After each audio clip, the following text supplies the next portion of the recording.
Yeah, Dibendra ji. Yes, sir. Good evening. Namaste. Good evening, sir. Namaste, sir. Namaste. Namaste. Uh, I Thank hope you, you sir. like the background, Yes, yes. Fantastic, backdrop. sir. Yes, yes. Everything fantastic, sir. So we welcome today's webinar from the Sustainability Standard Board ICMAI for this 13th special webinar of the Vasudhaiva Kutumbakam series on the topic of IFSC and sustainability. As a protocol, we start with our institute's anthem. We'll now start with the institute anthem.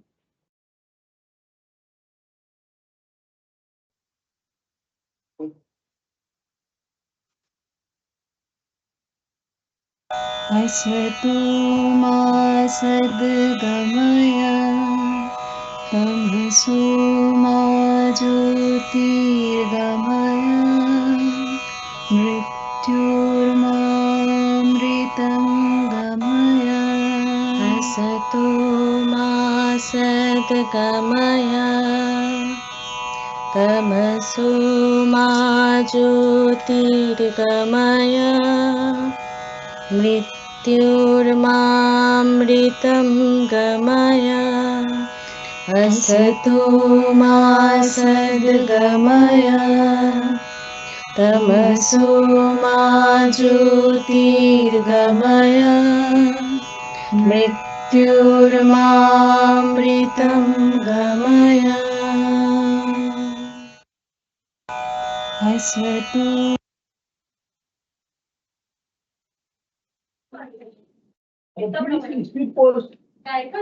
Thank you, Aditi. Today, we heartily welcome our chief guest today's event, Sri Pradeep Ramakrishnan, who is the Executive Director of International Financial Services Centers Authority for gracing today's occasion. We also welcome Sri Chintan Panchal, who is Manager IFSCA. We are also happy to state the gracious presence of our Vice President, CMA TCS Srinivasa Prasad, and also we would be happy that another Central Council member would be joining our event, CMA Dr. uh, KH A to Z Murthy, who we call popularly, but he is KH ABSN Murthy. And with this, we start, and I request uh, TCS Srinivasa Prasad sir to give his special address. Sir. Yeah, thank you. Thank you very much, Mr. Debendu and Madam Aditi Das Gupta. It was really an honor for me to be present on this day at this event. So, Namaskar, Honorable President, in absentia, CMA Dr. Ashish Tateji, who may join a little later, hopefully, CMA Dr. Murthy, who will be addressing all of us. Chief guest Pradeep ji, the speaker, Chintan Panchal ji, members of the institute, and all others. As I told you, it's really an honor to be amongst you. The event is on the topic IFSCA and sustainability. Like you all, certainly like you all, I'm also eager to listen to the experts today. So mine will be a few minutes, less than 5 minutes, I hope. If we really see, the CMAs do play a pivotal role in the functioning of an international financial services, IFS, in India, including strategic financial planning and analysis, cost optimization, cost structure analysis, budgeting, financial forecasting. Then comes risk management, followed by safeguarding financial integrity of IFSC, evaluating the financial performances of various services and products offered by the IFSC, assisting investment appraisals, mergers, acquisitions, and other strategic initiatives. Of course, internal audit and internal control. I think the list goes on and on and on. So let's not list everything. And the Institute of Cost Accountants of India, our institute, as always, is very eager and ready to support IFSCA through various means.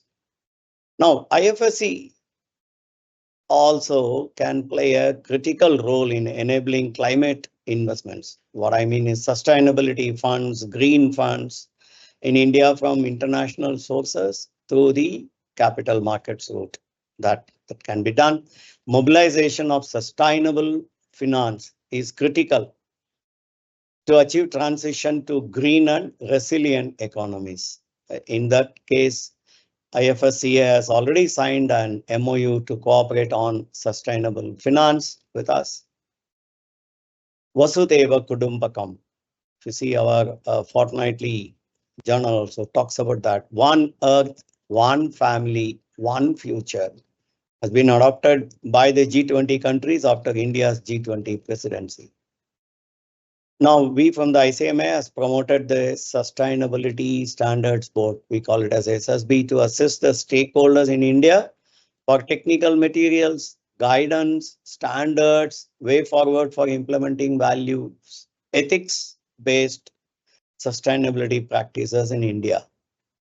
Business houses will be able to derive the benefit of SSB, ICMAI, and it will serve as one-stop solution and serve as linkage between government, international bodies, and stakeholders.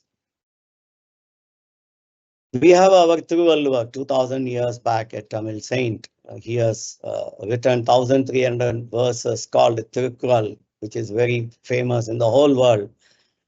He says, Nedum kadalum, tan neermai kundrum, tadin tezhili, tan nalgadagi vidin. Meaning, even if the oceans will definitely shrink, if the clouds that have drawn its waters up from the oceans do not give it back in the form of rains back to the ocean.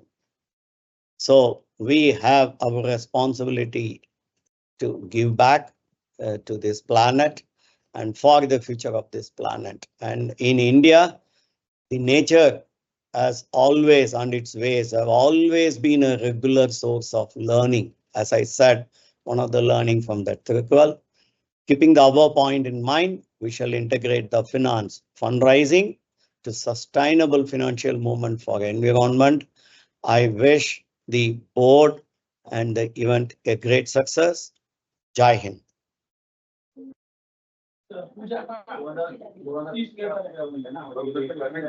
Thank you, sir. Thank you for your encouraging words. And now I request CMA Dr. Aditi Dasgupta to please introduce our speakers for today's event.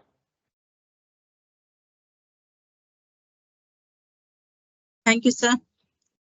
It is a matter of great honor and pride that Mr. Pradeep Ramakrishnan is in our midst today as a chief guest for the 13th Vasudhaiva Kutumbakam webinar organized by the Sustainability Standards Board of the Institute of Cost Accountants of India. Mr. Pradeep Ramakrishnan is a well-known name in the field of securities laws and regulations, who is equally referred by the industry and academia. He comes with a vast and diversified experience of over 27 years as a regulator, a researcher, and an author. He started his career with Kothari Petrochemicals and moved to Madras Fertilizers Limited. Then he had a long stint of 22 years with Security Exchange Board of India, SEBI, where he handled diversified portfolios, including compliance and monitoring division, dealing with corporate governance, listing related issues, BRSR, Forensic Accounting Cell, Department of Debt and Hybrid Securities, corporate bonds, municipal bonds, sustainability finance, etc. He joined the International Financial Services Centers Authority, IFSCA, as the Executive Director in February 2024. Mr. Pradeep Ramakrishnan holds a Bachelor's in Commerce and is a Fellow of the Institute of Company Secretaries of India. Sir has authored a book titled A Handbook on ESG, published by the Institute of Directors in the year 2023. This book is also referred textbook for the students who are pursuing the certificate program on ESG offered by our institute. He has authored more than 50 articles on diversified topics, which are featured in prominent journals like the Management Accountant Journal, the Chartered Secretary, and the Chartered Accountant Journal. His articles are widely referred by professionals and research scholars. Mr. Pradeep Ramakrishnan has chaired various conferences and was a keynote speaker of several professional summits and conclaves. Sir has addressed more than 10 batches of induction program organized by SEBI for its newly recruited junior officers. A very good friend and a well-wisher of the Institute of Cost Accountants of India, as well as the Sustainability Standards Board, Mr. Pradeep Ramakrishnan is playing a crucial role in contributing columns in the sustainability leaf section in the management accountant on a monthly basis. We welcome you, sir. It's our privilege that we are having you with us. Now, briefly to introduce Mr. Chintan Panchal, who serves as the manager in the Division of Sustainable Finance at IFSCA. Over the past 3 years, he has played a pivotal role in developing key regulatory frameworks to facilitate sustainable finance at the GIFT IFSC.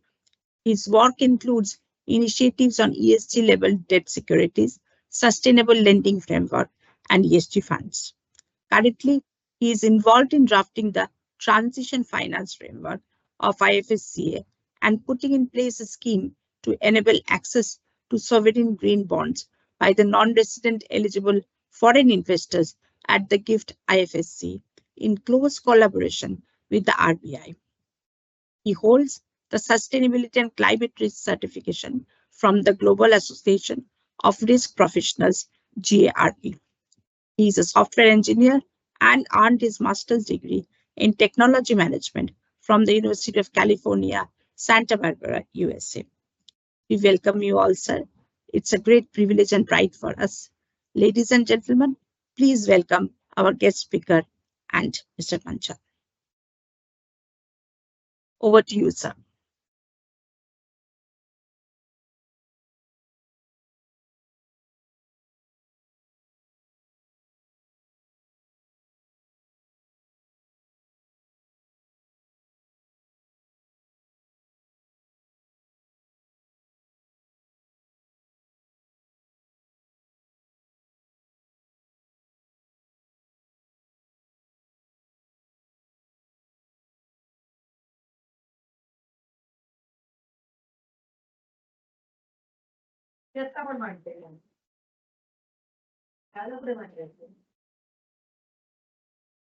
Sir is joining within a minute.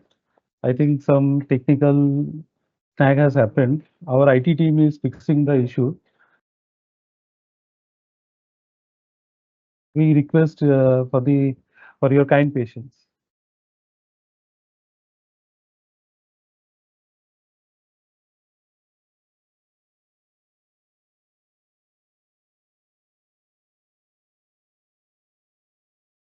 Dipendu. Yes, sir. Tell me, sir. Yes, sir.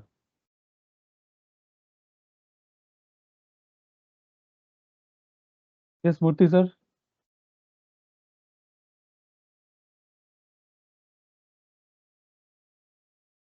Hello.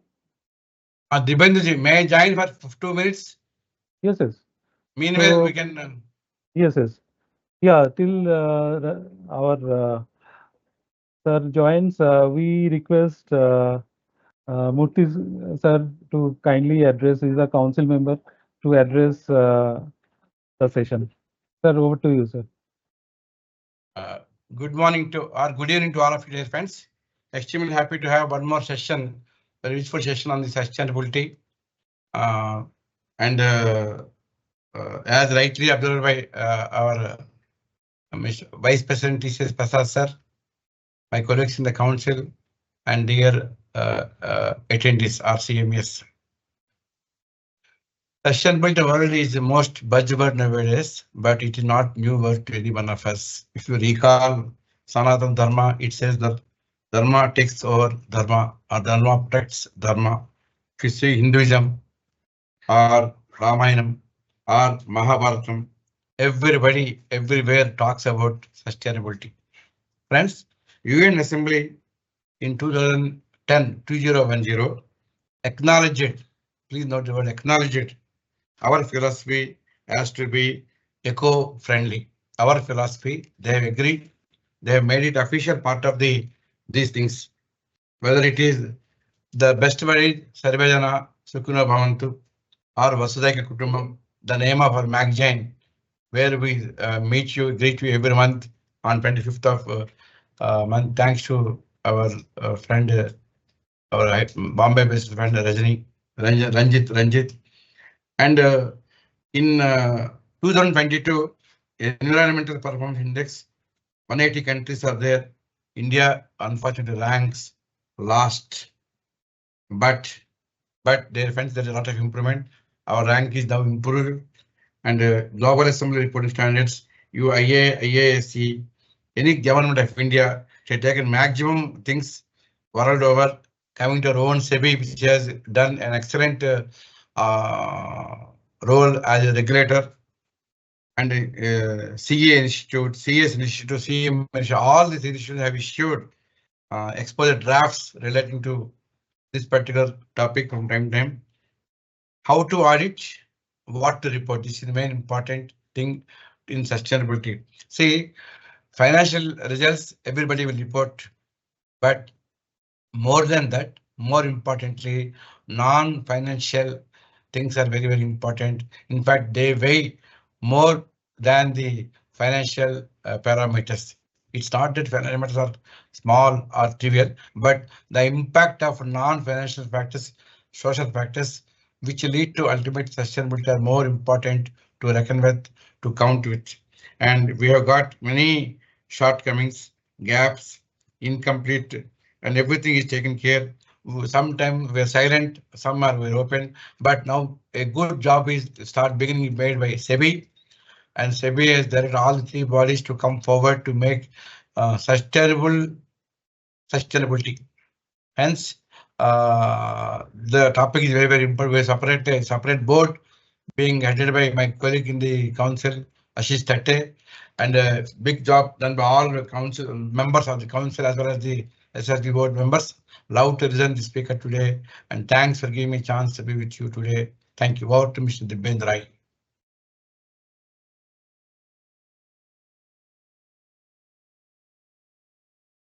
Thank you, sir. Thank you for your nice speech. And now we request our chief guest for today's event to join the session. He is, I think, still within a few minutes or few seconds, he may join. Our IT team is coordinating with him, and we hope to have his address very soon. Just bear with us for a few seconds.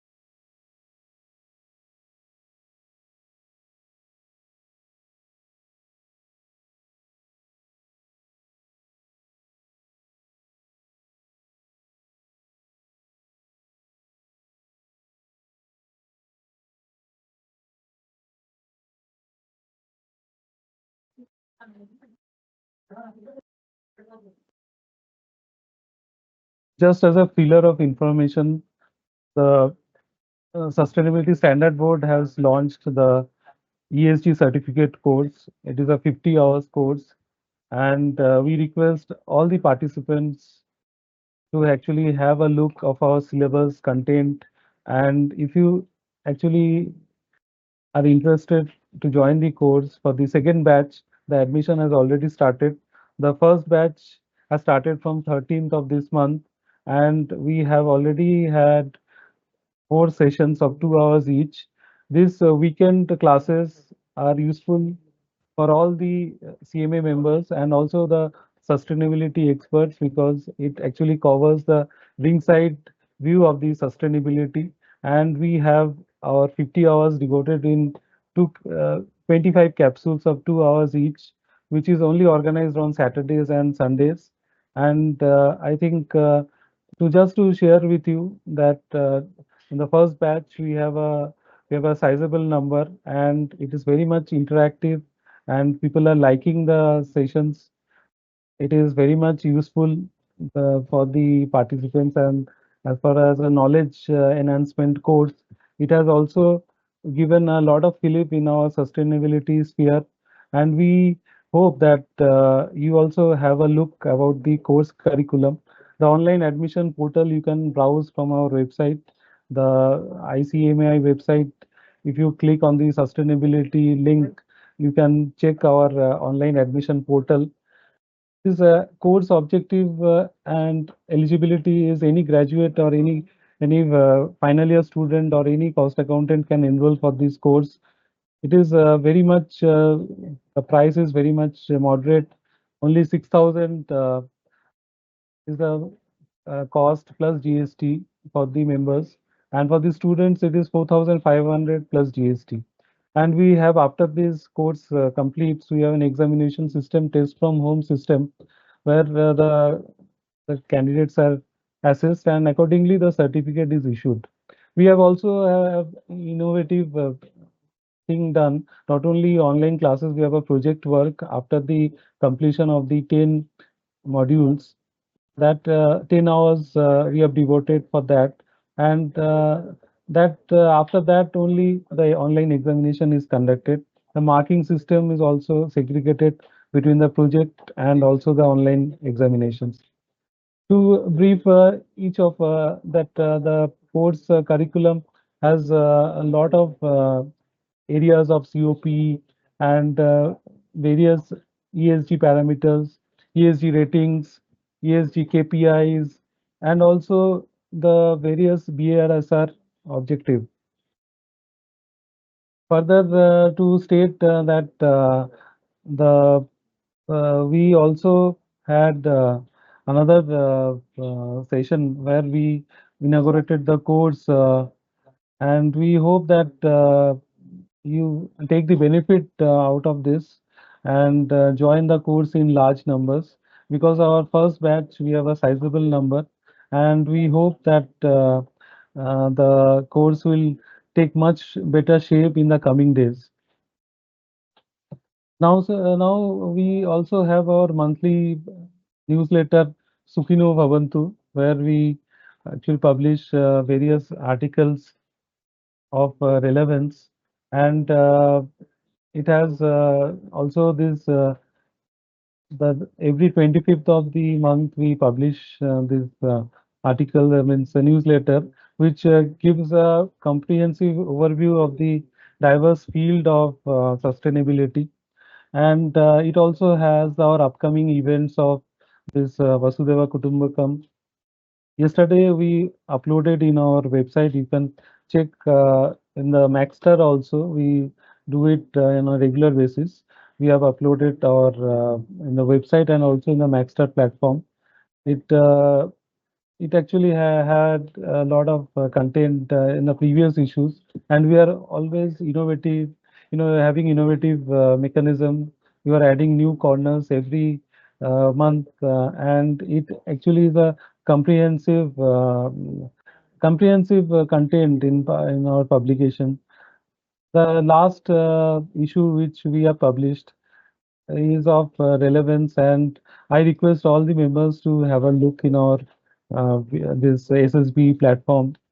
And I think this our ESG codes brochure is also uploaded there, and you can also view the various articles and also the columns, like we have done the reroute to our route, and then we have sustainability musings, then we have sustainability lessons from ancient scriptures, then we have started with a innovative column, the art of writing articles for professional publications, uh, and also a quiz competition. I request all the members to participate in the quiz competition, which is of very much of relevance for the sustainability sphere. All the questions are thought-provoking, and we need more participation for this contest which we are conducting. It's and also we have this reroute to our roots, which I told you it's an innovative activity which we are doing in our sustainability, this newsletter. So with this, I think you must be having some interest, and our chief guest would be joining within few minutes. Our IT team is also coordinating with him, and his team, so that we have his session in a full throttle. And to just brief our upcoming webinars, in the August we have two webinars, and then September and October we have already finalized the schedule for August and September. The upcoming webinars which we have done, we always do on the second and the last Friday of each month. We cover diverse areas of sustainability. Like this week, we are covering IFSCA and sustainability, and in other weeks, in the coming days, yeah, coming days, we are covering a lot of other aspects of sustainability. The upcoming webinars, just to speak, our coming green costing would be our Hello. Yeah. I think our chief guest has joined. Am I audible? Yes, yes. Ramakrishnan sir, welcome. Welcome, sir. Yeah. You are audible. You can go ahead, sir. Okay. Do this much. That's okay. Yeah. Fine. So it's been quite a difficult task logging in to this particular thing. I don't know why you are having a complex way to log in. Anyway, thanks a lot for this seminar, and thanks to all the people who have been patiently waiting. And I apologize for the technical issues. So we were not able to log in even through multiple laptops, and even the IT team from ICMA also took charge of our desktop, but they couldn't do it. But thankfully, we have been able to do it from some other side, thanks to my IT team. But yeah, so what do we here? What are we here for? So we are here to tell you first of all about IFSCA, and secondly, we are also going to talk to you about the sustainable finance ecosystem at the IFSCA. So I should thank Mr. Roy and Mr. Krishnan for inviting us here. Thank you so much for this. Sir, we welcome our chief guest, Mr. Pradeep Ramakrishnan sir, who is Executive Director of IFSCA. And sir, I think, sir, we are very much apologetic for the technical snag, and we request you to give your presentation. Over to you, sir. Yeah, I will give a presentation, but before that, let me just introduce about IFSCA. So let me just talk about IFSCA first, and then maybe we can go ahead with the presentation. So my colleague, Mr. Chintan Panchal, will be giving a presentation on the IFSCA ecosystem as far as sustainable finance is concerned. But before that, since generally this is something which is new, the whole IFSCA ecosystem is new. So it is important that I at least explain about what exactly is this ecosystem and why are we here. So if you look at India as a country, so India as a country has been through various modes of its economy. So we started with a socialist experiment, a socialist model of experiment which ran from 1947 to 1991.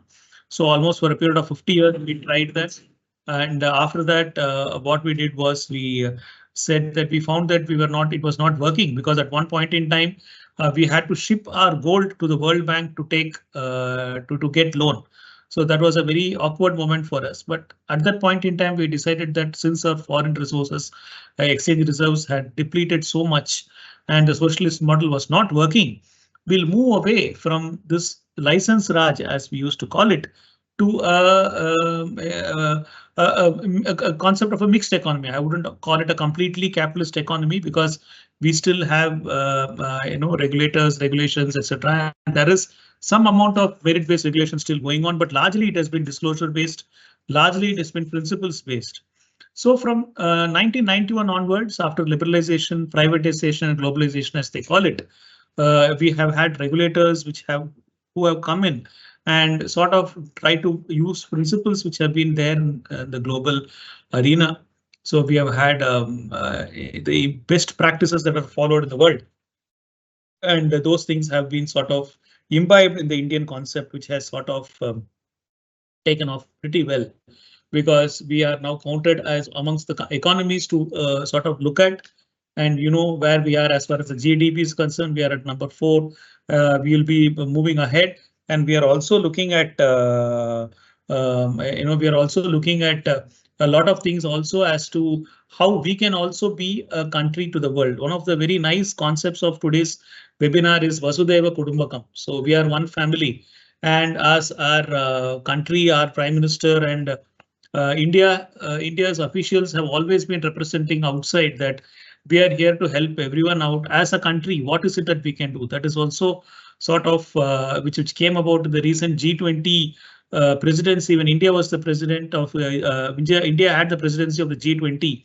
We said that even the African Union should be part of this. So which means that we have been bringing a lot of new things like LIFE, that is a lifestyle for environment, and the fact that sustainable development goals are things which are not just lip service, but these are all things which have to be part of our own ecosystem. Now, towards this, there were multiple things that India has been doing, liberalizing and all that. Now, we also thought that since we don't have a complete capital account convertibility, which means that you can't just go ahead and exchange a rupee for a dollar or use a dollar to buy something in the India as a country.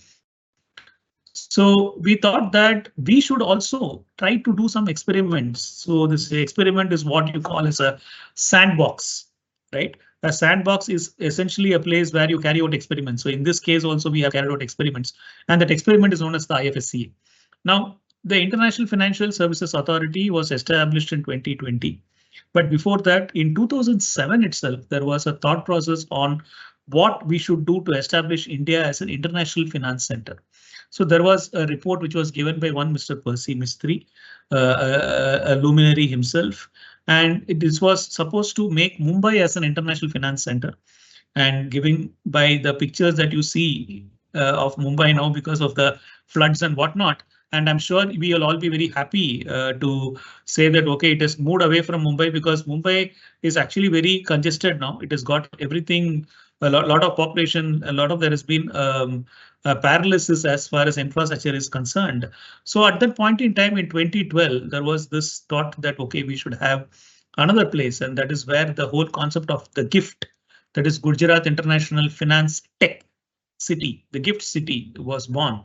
And this is supposed to be the first international financial services center in India.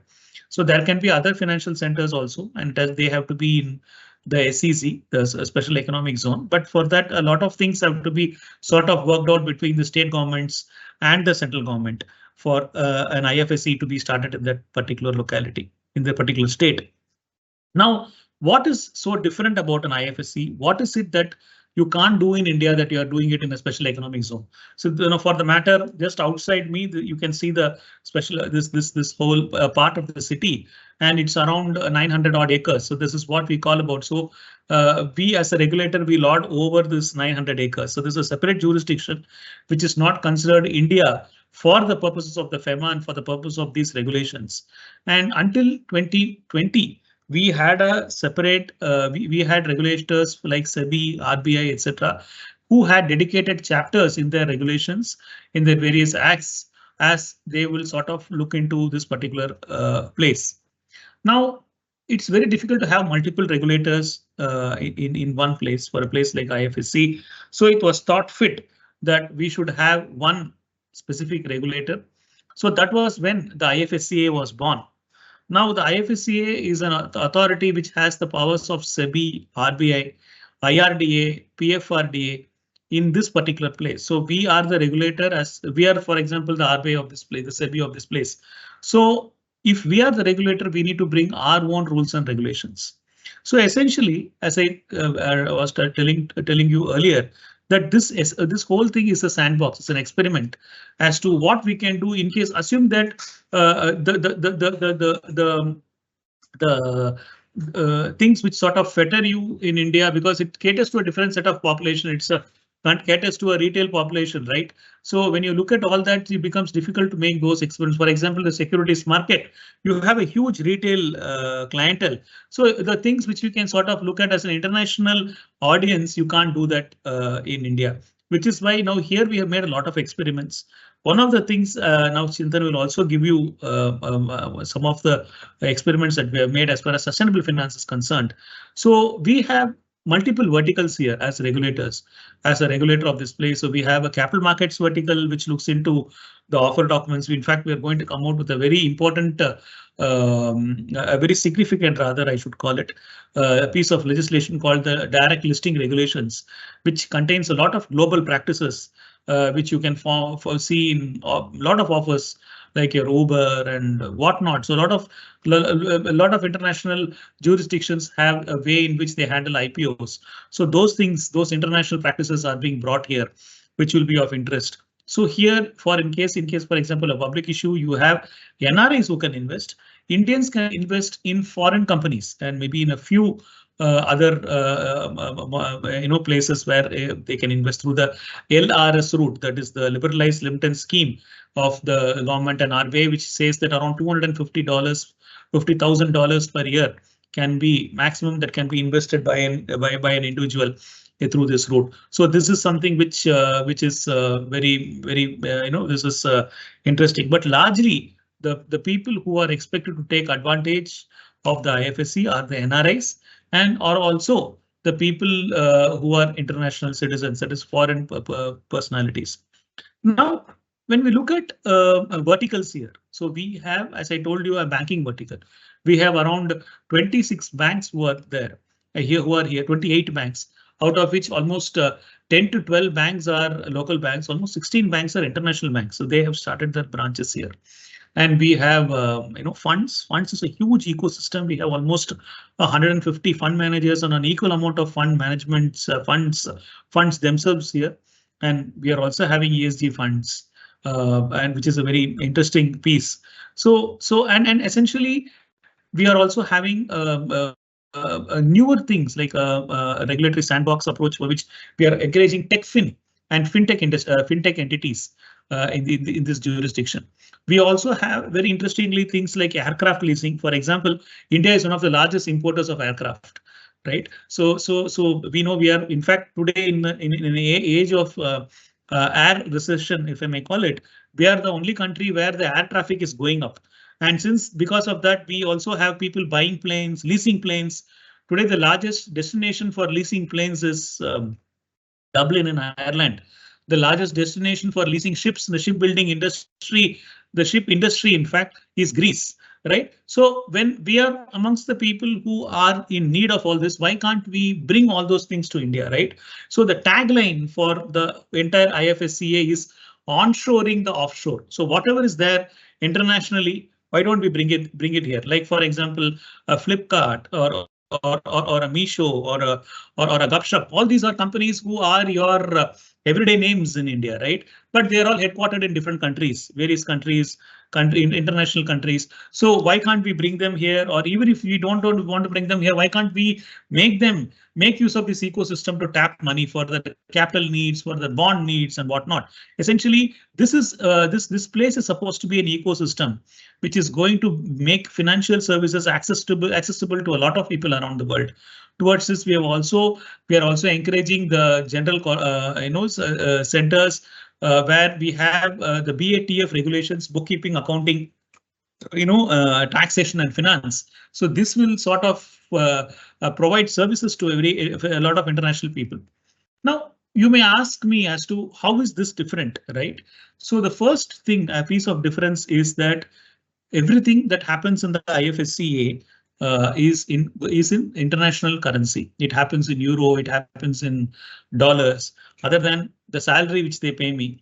OK, and salaries and the local expenses that are being incurred by these companies here.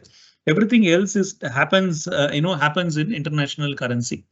Now, this is something which is very unique as far as this jurisdiction is concerned. So this helps India also to sort of earn more international currency, right? So this is one thing, and this helps people. Like, for example, you're a Japanese person who is residing in Japan who wants to do business here.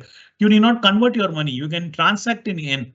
So this is very interesting. Whereas if you're going to do it in India, you have to obviously transact in rupees. You have to convert that. There is an exchange risk, the currency risk which is there. So those things are sort of mitigated. Now, the nearest examples which I can think of are countries like Singapore, a place like Hong Kong, Luxembourg. Now, you call them international finance centers. Now, how are they different, right? So these essentially are centers who are contoured to lend themselves to international business. So international business flows through seamlessly. So when we call them as seamless, then money comes in very freely, money goes out freely. That is why they are hubs, like they are finance hubs as they call. Whereas that is a need for the IFSCA also to do it, and so we are trying it in our own way. A lot of regulations have been brought by the IFSCA for this purpose. For example, we have got almost 30 regulations covering these different, these different subjects that I told you, like banking, securities market, aircraft leasing, and whatnot.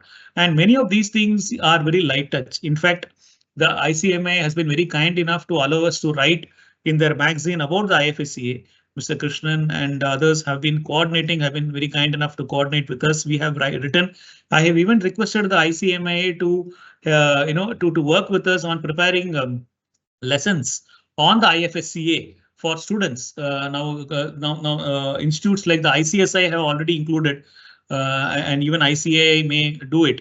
So the next natural thing will be for the ICMA also to work with us and prepare a lesson, so that because this is the place where all of you professionals can take advantage of, like the things that are financial services that happen here, that you can always be part of it. So you have to take licenses as an SEC, I mean, as a part of an SEC, as a unit inside an SEC, and also a license with the IFSC. Now, earlier this was being done in a two-pronged phase. Now we have made that also easy. We are the only regulator for both. So that particular licensing thing also has been sent to us. So it's very easy for us to do in case you make an application, which is for a bank branch. So you need not make two different applications. You can make a single application. Now, even the fund ecosystem is very vibrant. We have got funds from, in fact, that is probably growing. Almost 10 funds get added every month, which is very, very big. So they're dipping into the Indian ecosystem because that is a large thing. And one other thing is also that they can always also invest outbound. Like outbound, I mean, like going outside the IFSC to international markets, right? So we have an exchange here. We have two exchanges, in fact, here. We also have a bullion exchange. We have a clearing corporation. We have a depository. All these things are completely. It's like it's a place in itself. Just imagine a country which is there in 1,000 acres, right? That is what the whole IFSCA is. And as we speak, infrastructure is coming up. Almost there are 11 different buildings, and more buildings are also coming up with various companies who want to take licenses and operate in this place. So essentially, what we aim is to contribute to the Indian economy and also contribute to the world economy. I began my speech by saying that India also has to be a nation which can sort of help the world, right? Our Prime Minister, as well as various other ministers also, when they have gone abroad, they have said that, OK, we want to do something. During COVID, what did we do? We supplied vaccines free of cost to various countries. Whenever our neighbors are in trouble, whenever there's a flood, whenever there's a natural calamity, India is one of the first nations to help. Even countries as far as Turkey, we have helped. So India, in its place as a world leader, has always tried to do this. And the IFSCA is one of those attempts to ensure that the world also gets finance. Indian companies also sort of get finance. So essentially, it's about creating a completely new ecosystem and helping the world economy to grow. So that is one of the things that we have done. Now we are around 3 years old, and I'm sure the business is growing. Every day it's a very exciting day here, because every single day you hear some new thing being launched, a new application being made. And we have always been there. And one of the things which we have also learned during the course of these 3 years is how varied are our regulations and our stipulations in the domestic jurisdiction as compared to international jurisdictions. There are so many differences, and it has given us an opportunity also to learn, and which you can find in our regulations. When you look at the new direct listing regulations, which are going to be launched in the next week or so, you will get to know as to how they are totally different from, say, something like the ICDR, which we sort of handle, because they are completely contoured to international companies. Anyway, I don't want to take more time. Thank you so much for this opportunity. Apologies once again for starting late. I'm going to hand over the mic to my colleague Chintan because I have to rush for another meeting. He's going to make a very detailed presentation on the topic of the evening, which is sustainable finance ecosystem at the IFSC. I'm sure you will find it interesting. Thank you so much.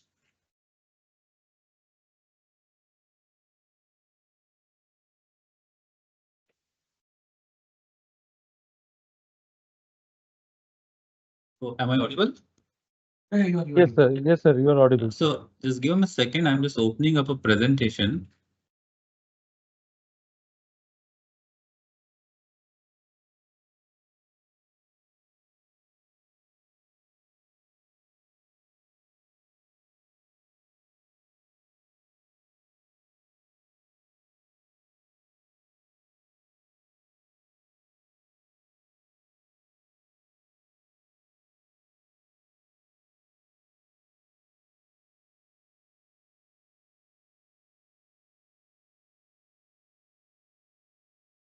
So can I share my presentation? I have the right. Yes, you have the right, sir. You just click on that share option in your top corner of the screen. Okay. There is a share. You Yeah, just click yeah. on that.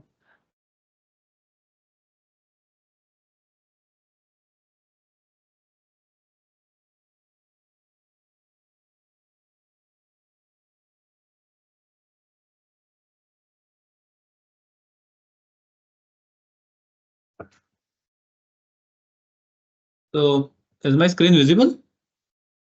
Yes, yes, visible, sir. Visible to the audience also. I am sharing the presentation. Okay, so I'll not go through the overview of the IFSC because Pradeep sir has already covered in very much detail about the IFSC because that set the context of whatever we are doing here, right? So I'll straightly jump away to the subject. So before I delve into the subjects, now it is very important to understand the present climate change landscape. Right. So on the left hand side of the screen, you see it shows the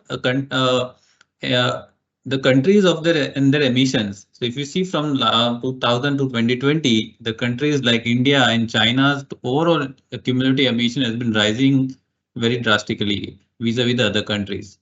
Right. And if you see the left hand side of the figure, it says the emission per capita. So if you compare that figure with the rest of the world, India's emission per capita is quite low, and that itself set the stage for the various climate commitment that India as a country is adhered to, right? Because we as a 1.4 billion people aspire for the social and economic upliftment. We required a lot of economic activities to take place going forward in coming years, and that will result into the emissions of the greenhouse gases. But what is important is that the emission intensity of those emissions has to come down, and that is where the government of India is focused on. So now, if you see I think as per the 6th IPCC assessment report, in 2019 overall the global CO2 emission was around 36.4 gigaton, right? So we can broadly take around 35 to 40 gigaton per year. Now, what is the Paris Agreement target? It's like reducing the global temperature to 1.5 degrees Celsius to 2 degrees Celsius. So if you want to achieve that target, for example, let's take a 1.5 degrees Celsius, then how much carbon budget we have? So what the report says is that if you really wanted to achieve this target with 50% of probability, then we only have a 500 gigaton of target, and with 67% of probability we have for 400 gigaton of carbon. And with respect to 2 degrees Celsius, we have around 1350 gigaton of carbon with 50% probability, or around 1150 gigaton of carbon for 67% of probability. So in the broadest sense, what we can infer from this data is that we have around 10 to 20 years only to achieve those targets. No, if we emit this more than this amount of emission, then we are not going to achieve the target set in the Paris Agreement. Right now, from here we can see a three situation where the absolute global emission is going to remain steady. For example, 35 to 40 ton. So I don't think it's going to happen, because if you see in this figure, the China's India's absolute emission is going to rise. Now, if you analyze India's net zero goal is 2070. right? And China's net zero goal is 2060, and as per their national communication, China will reach their emission peak around 2040, and India will reach their emission peak around 2060. So the situation where we have more or less the same global emission for next two decades is not going to happen. So the obvious scenario would be the overall global emission in the next coming decade is going to rise, because the two largest developing economies have committed a net zero target by 2060 and 2070. And in that context, Government of India has set their own climate commitment.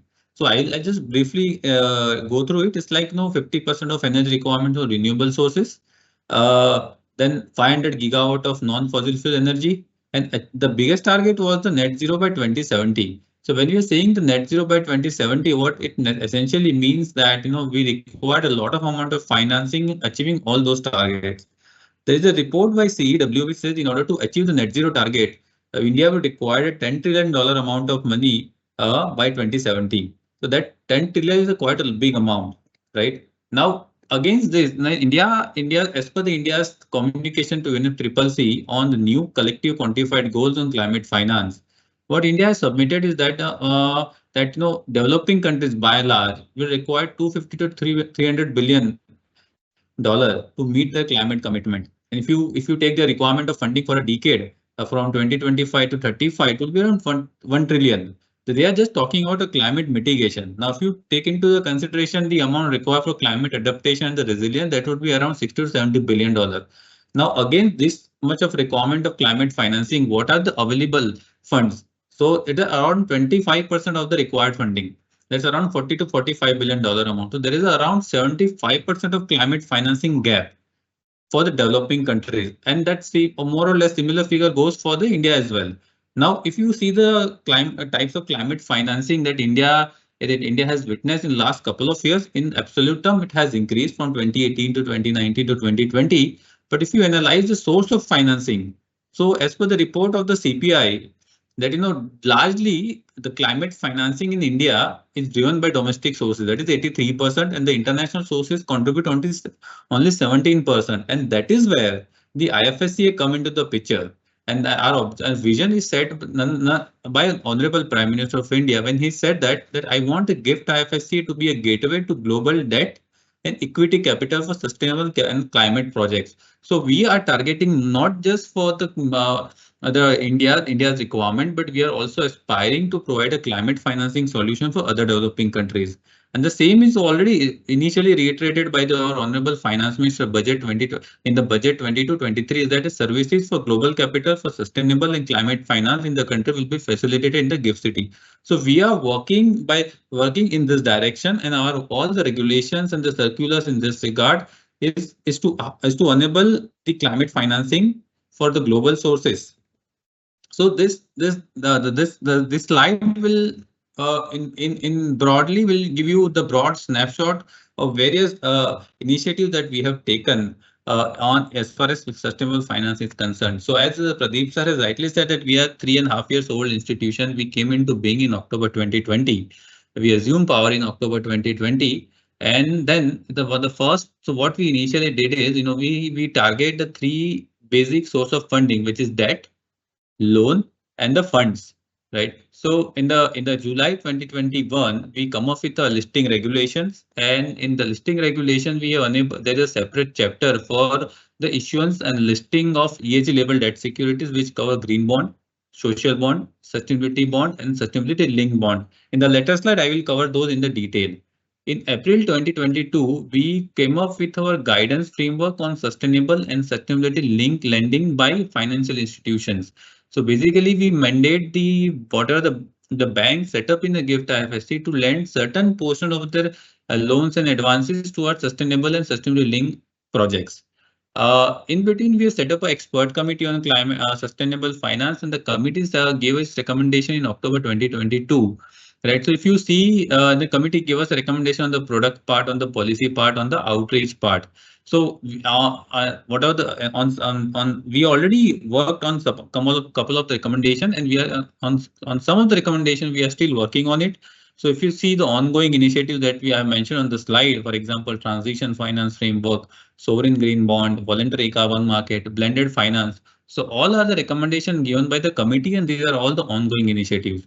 And as Sir said with respect to funds, that one of funds is one of the area which has picked very nicely from the GIFT IFSC. And we have a unified fund regulation which enables the fund management entities to set up the ESG label funds here. And as a fund has picked up quite well, we have to, as a regulator, we have to make sure that there should be no greenwashing as far as climate financing is concerned. So in January 2023, we come up with the framework for disclosure for ESG label funds. Right. So I'll go through it with of each in great detail. So with respect to debt listing, so we enable all four kind of bond listing. There is green bond, social bond, sustainability bond, and sustainability linked bond. So if you see the green bond, the first three categories, that is green, social, and sustainability. These are what we call the use of proceed bonds. So what do we mean by that is that money raised through this bond can only be deployed to certain sectors. Right, and those sectors depends on the framework adopted by the issuers. In our listing regulation, we have recognized globally accepted standards for ESG label debt security. Those are International Capital Market Association (ICMA), Climate Bond Initiative (CBI), Asian standards, European standards, and taxonomy. Right, with respect to sustainability linked bond. So these are not the user proceed bond, but these are outcome linked bond. For example, when the issuer issues the sustainability linked bond, the issuer commits to achieve certain sustainable targets, failing which the issuer are bound to provide certain basis point more interest to the investors. Additionally, in order to reduce the greenwashing, we have mandated the issuer to do an independent external review to ascertain that their debt securities are aligned with any of these recognized framework, which are a part of our regular framework. Now, as Sir has said initially that largely the ESG related regulation, it's mostly principle based and disclosure oriented. Right. So in our regulation, we have mandated them if any issuer is looking for raising ESG label bonds, they need to do certain pre-issuance disclosure as well as annual disclosure or post-issuance disclosure. For example, for ESG label bond, except sustainability linked bond, what we are mandating them to disclose it, they have to issuer need to identify their ESG objectives, right? What are the process followed by them in order to identify the projects or the asset in which money is going to be deployed, right? And in what proportion they are going to utilize money. Suppose they identify 4 projects or 5 projects, how in what proportion they are going to fund those projects, on what basis, right? And then they have to put in place a monitoring and tracking system in order to make sure that the funds are not being utilized in any other projects. Additionally, they are also mandated to disclose the utilization report. So because as I said, before the issuance of the process, they have to identify the project and the proportion of the money that goes into, right? So in annual report, they have to identify that to what extent they have utilized the money, and if there is some discrepancy, they have to identify the reason as well. And they're also mandated to provide the impact report, which should be in line with the ESG objectives, and if any discrepancy as far as the ESG objectives and the target are concerned, they should provide a reason thereof. So with respect to the sustainability linked bond, as I said, this is outcome driven bond, is not specific to particular sectors. So whenever the issuers are raising this sustainability linked bond, they have to provide explicitly the rationale for the issuance of this bond. Because what happens is that sometimes the issuer raising the sustainability linked bond to achieve certain targets, right? But at the same time, they might also go for the general purpose corporate bond, which are ultimately not in the direction of the sustainability or the company strategy. So it is important for the issuer to explain in detail the rationale for the issuance with respect to the strategy, right? Now it depends. Additionally, they also disclose certain matters depending on which regulatory framework, which global framework they are adhered to. For example, if the issuer is adhered to the ICMA framework for sustainability linked bond, then they need to disclose information about their key performance indicators, then sustainability performance targets, their bond characteristic, the reporting and the verification mechanism. Additionally, they are also liable to disclose annual in the annual report in the form of annual disclosure that what are the actual performance against the selected KPIs. In the pre-issuance, they identify that these are my the KPIs. So in the annual disclosure, they will tell the investor that against my identified KPIs, I have achieved this much. I have achieved this much amount of the KPIs, and they need to be externally verified. So in additionally, as sir has said, talked about the direct listing in the IFSC. So a listing regulation also mandate the sustainability reporting for a company which are listed on the IFSC exchanges, which market cap more than $50 million. So as on date, we don't have any direct list companies on the IFSC exchanges, but soon we'll see a lot of companies going to list here. And the company with more than 50 million USD, they'll have to report sustainability reporting. And for that reporting, they can adopt any globally recognized standard, for example, GRI, sustainability SSB, TCFD, integrated reporting, and like so. And as internally, we review our regulation every 3 years. So listing regulations under being reviewed and put up for the public consultation. And as we all know, the last 2 years there has been a lot of development as far as the disclosure standards are concerned, and ISSB has been emerging as a globally recognized base standard for the multinational companies who want to do business in multiple jurisdictions. So we are also going to recognize the ISSB standard in our updated listing regulation. So as on date, we on IFSC exchanges a total of $58.7 billion worth of overall bond listing has taken place, out of which the 12 ESG label bond securities amounts to 12.66 billion. So it's like almost 1/4 of the overall bond issuance, and all 4 categories of bond listed already taken place, with the green bond, social bond, sustainability bond, or sustainability linked bond. And going forward, we are expecting that as the jurisdiction provides certain tax advantages for the issuers who are raising their bond exclusively in GIFT IFSC. We are expecting that in going forward, more and more bond listing will take place from here. Now, let me go through our circular on sustainable and sustainability linked lending by banking units here. So in April 2022, we have come up with a circular for the banks on the subjects, and as per the circular, we mandated them that from March 2024, April 2024, they have to every year they have to lend 5% of their incremental lending towards sustainable and sustainability linked projects / activities. So if you see what we have mandated them in the circular is that every bank which are set up here, they have to have a board approved framework, right? And that framework should be can be aligned with any of the recognized global standard, for example, Loan Market Association, CBI, ICMA, right?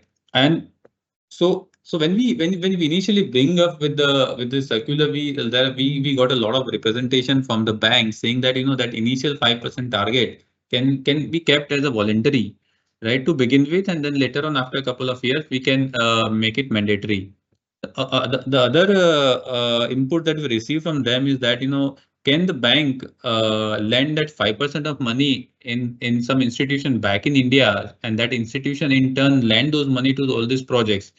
But ultimately our objective was to build the capacity of the institution in-house, and to our surprise, by March 2023, all the banks set up here, all the banks have the board approved framework. And the first year of implementation, around 1.5 billion worth of total lending transactions has been undertaken by them. And we are expecting this year around more than 1 billion of sustainable lending from GIFT IFSC and through banking units all together combined. With respect to fund, as Sir has rightly said, that fund is the one area which has largely picked up quite well.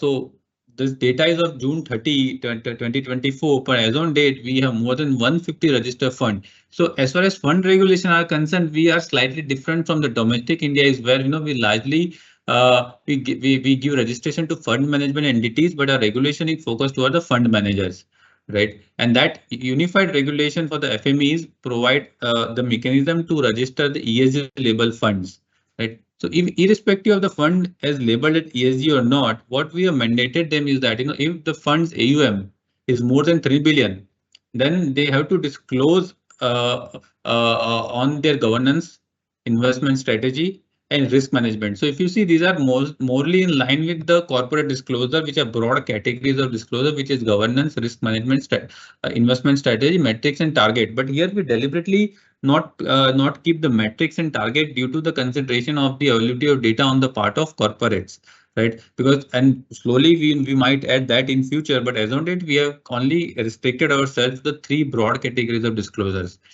And again, on the lines of debt securities or the lending side, we have kept our regulation principles based and highly disclosure oriented. So as in the case of debt securities, here also the FME need to disclose periodic pre-issuance disclosure and then the periodic disclosure. In the pre-issuance disclosure, they have to focus on what are the investment objectives, what are the investment strategy, whether the engagement driven or where ESG integration driven or it's impact investing. What are the risk management practices? Or likewise, they have to make a lot of disclosure before registering the funds. And then there are certain pre-issue periodic disclosure. What are the ESG related performance against their stated objectives? What are the proportion of the assets they have allocated as per their objective? And they have to also go for the compliance assessment of the compliance with the investment objectives. So now, in addition to these 3 broad objectives, we are currently working on 4 major initiatives. One is the framework for transition finance. So if you see whether it be a fund or a debt, ESG level debt securities or sustainable lending, the money that currently goes is largely on the sector which are already green. Because if you see by December, I think as far as my data is correct, by December 2023, the ESG level debt securities is around more than 4 trillion. And out of that 4 trillion, more than 50% are the green bonds, right? So these are all renewable projects, wind farms and all that. So what is happening is that all the money which is being used, the overall climate financing has increased, but the money which are being deployed is in the sectors which are largely green. Now, but if you really wanted to achieve the climate finance or the Paris Agreement goal, what it requires is that entire economy has to be decarbonized. And with special emphasis on the hard to abate sector, for like steel, cement, and all that. So we have set up the committee on expert committee on climate finance, and the committee has already submitted a report on that. So what we are essentially trying to do is, if any companies belonging to the hard to abate sectors wanted to finance the decarbonization journey, they can raise money under the framework. So we have extensively studied the global framework in the transition finance space, whether the G20, private framework, CBI framework, and we are also quick in the sense that it suits the need of the developing countries. So we are going to come up with the consultation paper of the transition label bonds, and based on the comment received, we will finalize our transition bond framework. The next thing that we are currently working on, the scheme for investment and settlement of sovereign green bond and gift IFSC. So as many of you aware that in last financial year, the government of India has raised around 36,000 crore of sovereign green bond from that. But if you analyze those all sovereign green bond are put into the category of FAR, that is fully accessible route. So what that FAR says is that as far as if any securities are put into the FAR route, there are no restrictions on the part of foreign investors to subscribe to the issuance, right? So in spite of that, what we have witnessed is that the foreign investors' participation in those sovereign green bond is even less than 1%. So we are setting up a system which is fungible with the domestic India, so that any non-resident foreign investor, which are not otherwise FPIs, right? Through here, they can buy the sovereign green bond and they can even sell the sovereign green bond. And that is also acknowledged by the Honorable RBI Governor in his monetary policy statement. The broad contour of the scheme was almost finalized and will soonly start working on the operational matter on this with active collaboration with the RBI. The next area which we are currently working on, the voluntary carbon market. So what we see, the carbon finance is a very essential component of the climate finance. So if anyone is aware about the carbon market, and particularly voluntary carbon market, India is the second largest supplier of a voluntary carbon market globally, whereas the buyer is from the Indian side, seller is from the Indian side, where the buyer is on the foreign side.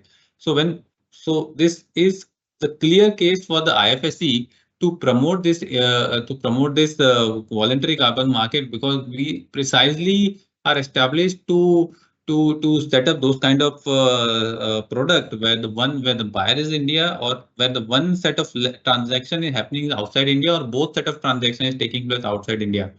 So currently the VCM market is facing a lot of issue, particularly the carbon credit generated from India, because this the entire landscape is not regulated, and there are a lot of apprehensions on the part of investors about the integrity of the carbon credit generated from the India, right? So what we are essentially trying to do is we are creating a regulatory framework here, with use of technology and digital monitoring, reporting, and verification, so that it can increase the integrity of the carbon credits generated from India, and that in turn will increase the confidence of the foreign investor, which will fetch the higher prices for the carbon credits generated from India. So we are not just targeting the buying and selling of carbon credits, but we are also seeing as an ecosystem. For example, we can also enable the funds here, which we call a carbon funds. Like, money can be pulled in those funds,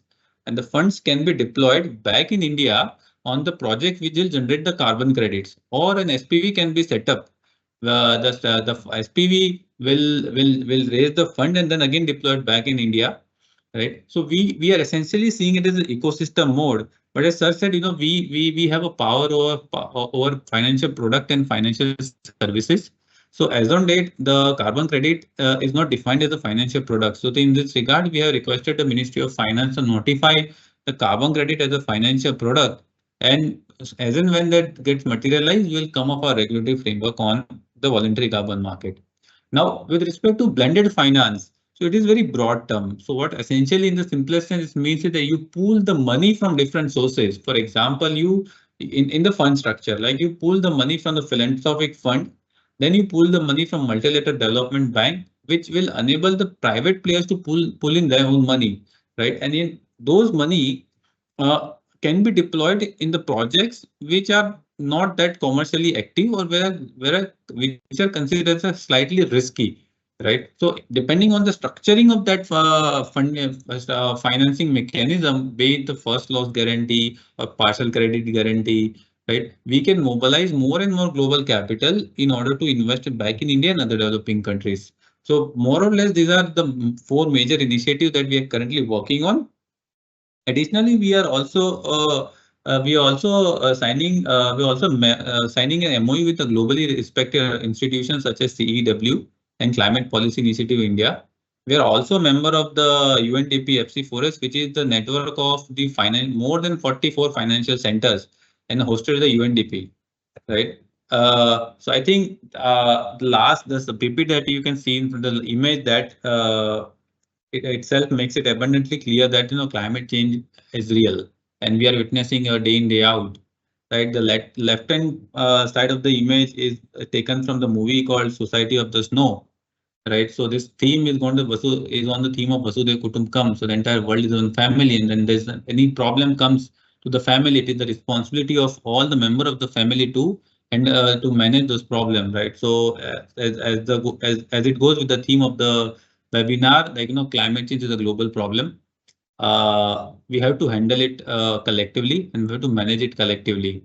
And the image, I think, they're taken from the movie, which is Society of the Snow, which based on the true story of a plane getting crashed in Mount Andes somewhere in Europe in 1972, and it is the story of 15 passengers who survived on this gruesome accident, and through collective efforts, they come out of this situation. So I think with the collective efforts of all the stakeholders in this, we will, I'll not say that we'll address the issue of climate change, but collectively we'll be able to contain the climate change as a problem. And thank you.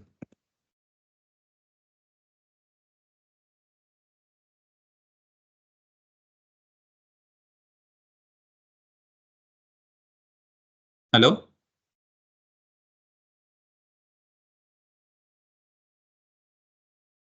Dibandiji, you may have to Yeah, take back. Thank you. yeah. Yes, sir. So I'm open for any question. Yeah, some sir, questions have come, sir. Okay. Sir,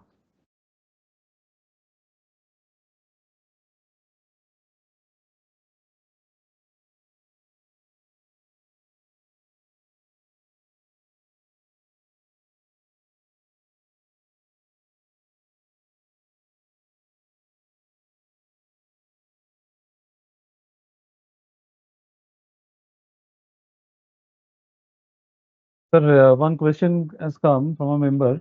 Any further illustration on sandbox ecosystem as mentioned by Ramakrishnan, sir? So with respect to the sandbox, we have a separate team, a separate department, which we call Department of Technology, which is a nodal department for managing or handling the application for sandbox. Right. So what will happen is that if any entity wants to get registered in the sandbox, they can make an application as per our fintech regulation. You can find all the details of the application, and depending on the applications and the characteristic, that application will be handled by the respective division. If it is related to any climate related technology or stuff like that, it will be handed over to Division of Sustainable Finance. Inputs will be taken from us, and then they will be onboarded on the sandbox.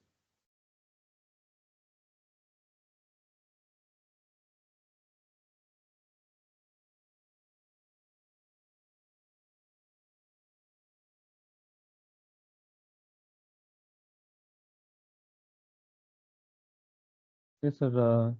I think another question has come. Sir,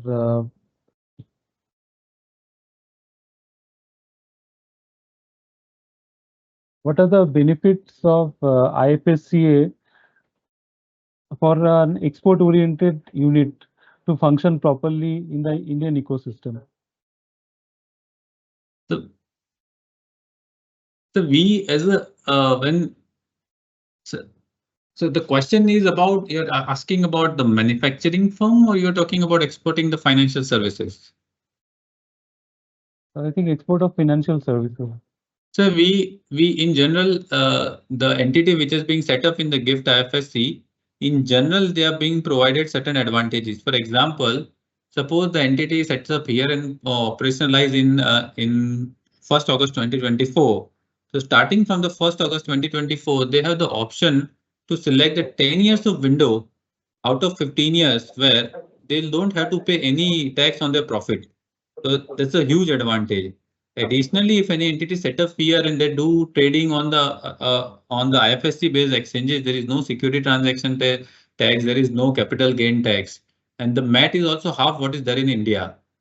These are overall general advantages being provided to entities. Additionally, for example, with respect to certain taxation benefits have been given to the funds or the debt. For example, any Indian issuers listing their bonds on the foreign exchange, then the withholding tax would be 20% or the tax treaty, whichever is lower. Whereas if any issuer listing on the IFSC exchanges, the withholding tax will be 9%, right? Which is quite substantial differences. So likewise, there are a lot of tax benefit and non-tax benefit have been provided by the government of India.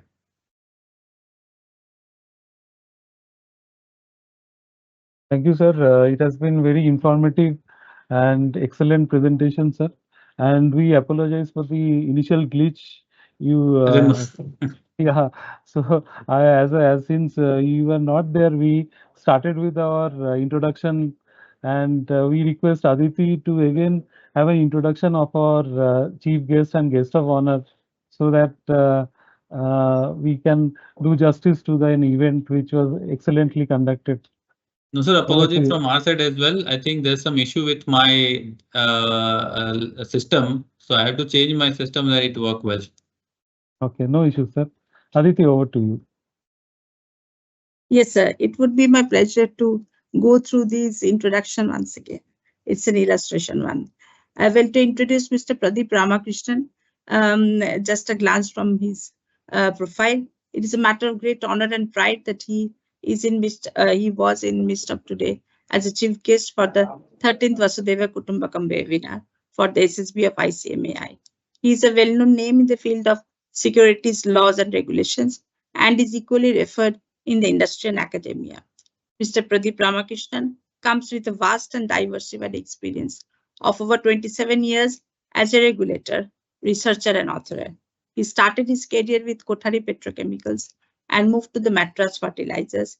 He has a long stint of 22 years with the Security Exchange Board of India, that is SEBI, where he handled diversified profile, including compliance and monitoring, division dealing with corporate governance, listing related issues, BRSR, Forensic Accounting Cell, Department of Debt and Hybrid Securities, and also corporate bonds, municipal bonds, and sustainable finance. Sir joined International Financial Services Centers Authority, IFSCA, as Executive Director in February 2024. Mr. Pradeep Ramakrishnan holds a bachelor's in commerce and is a fellow of the Institute of Company Secretaries of India. Sir has authored a book titled A Handbook on ESG, published by the Institute of Directors in the year 2023. The book was also referred textbook for the students who are pursuing our certificate course on ESG offered by our institute. He has also authored more than 50 articles on diversified topics, which were featured in prominent journals like Management Accountant, Chartered Secretary, and the Chartered Accountant Journal. Sir has written articles in many professional and research scholars. Mr. Pradeep has chaired various conferences and was a keynote speaker for several professional summits and conferences. Sir has addressed more than 10 batches of induction program organized by SEBI for his newly recruited juniors. He's a good friend and a well-wisher of the Institute of Cost Accountants of India, as well as the Sustainability Standard Board. Sir is playing a crucial role in contributing columns in Sustainability Leave section of Management Accountant on a monthly basis. Briefly, to introduce Mr. Chintan Panchal, Sir serves as a manager in the Division of Sustainable Finance at IFSCA. Over the past 3 years, he has played a pivotal role in developing key regulatory frameworks to facilitate sustainable finance at GIFT IFSC.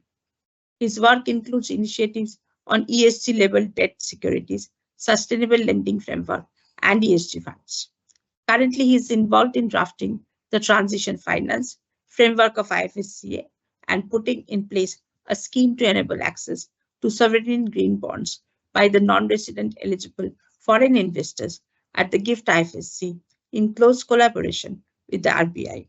He holds the Sustainability and Climate Risk Certification from the Global Association of Risk Professionals, the GARP. He is a software engineer and earned his master's degree in technology management from the University of California, Santa Barbara, USA. Thank you, sir. Thank you for the vivid illustration. Over to you, Dibyendu, sir. Thank you, ma'am.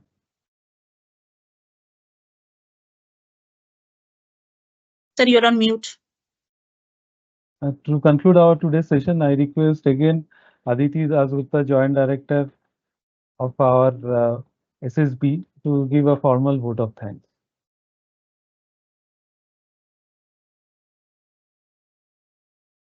Thank you, sir. Thank you, Mr. Pradeep Ramakrishnan in absentia, and Mr. Hello, yeah, and Mr. Chintan for your exhaustive presentation, and we thank you very much for enlightening us. At the outset, I would thank our President, Mr. CMA B.B. Nayak, sir, Institute of Cost Accountants of India, CMA TCS Srinivasa Prasad, Vice President of ICMAI, CMA Murthy, sir, the Central Council member, and other members of the Sustainability Standard Board for their continuous support and inspiration. I would like to thank our IT department and the CP department for their help, without which this program would not have been possible. And I would also like to thank our Secretary SSB, CMA Dibyendu Roy sir, for his support. With this, to wrap up, have a great weekend. Thank you.